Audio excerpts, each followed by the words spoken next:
السلام علیکم ورحمۃ اللہ وبرکاتہ۔ میں شمیم احمد ندوی اپنے یوٹیوب چینل دینی مسائل کے ذریعے آپ سے مخاطب ہوں۔ دوستو،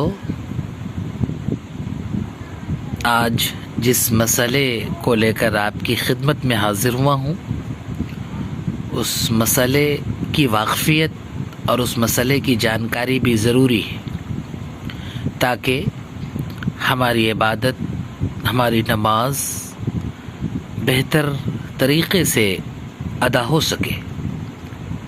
مسئلہ کیا ہے؟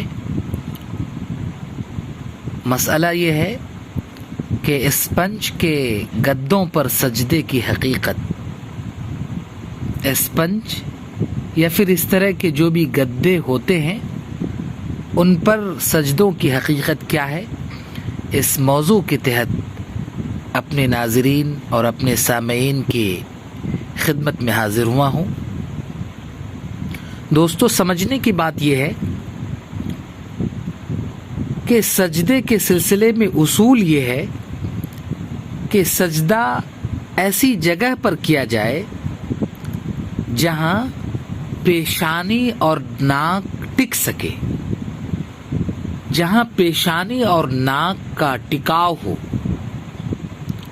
اور اگر وہ نرم اور گداز جگہ ہو تو پیشانی رکھنے کے بعد بالآخر دباؤ اور سختی محسوس کی جائے۔ مثالوں کے ذریعے سمجھنے کی کوشش کریں کہ اگر کوئی شخص گھاس، بھوسا یا روئی یا اسپنج پر سجدہ کرے اور اس کی پیشانی اور ناک ٹک جائے اور ساتھ ہی اس کی سختی محسوس ہو تو سجدہ درست ہے۔ مسئلہ یہ ہے کہ سجدہ کہیں بھی ہو، لیکن اس کے اصول یہ ہیں کہ ناک اور پیشانی ٹکے اور وہاں پر سختی محسوس ہو۔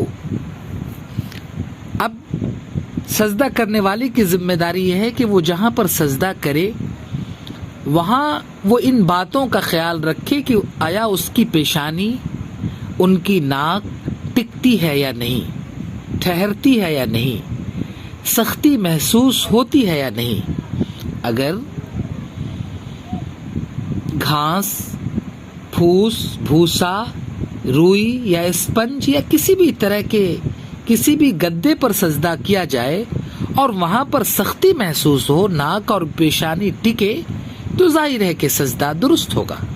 لیکن اگر پیشانی اور ناک نہ ٹکے، سختی محسوس نہ ہو بلکہ اس گدے میں دھنس جائے تو پھر یہ سجدہ ایسی جگہوں پر اور ایسے گدوں پر سجدہ درست نہیں ہوگا۔ روئی اور اسپنج کے گدوں کا حکم بھی اسی اصل پر مبنی ہے کہ اگر گدے اتنے نرم اور موٹے ہوں کہ ٹکاؤ نہ پیدا ہو، جیسا کہ اسپنج کے موٹے گدوں میں ہوتا ہے، تو اس پر سجدہ درست نہیں ہوگا۔ ٹکاؤ اگر پیدا ہو، سختی اگر محسوس کی جائے یا سختی کا احساس ہو تو ظاہر ہے کہ سجدہ درست ہوگا۔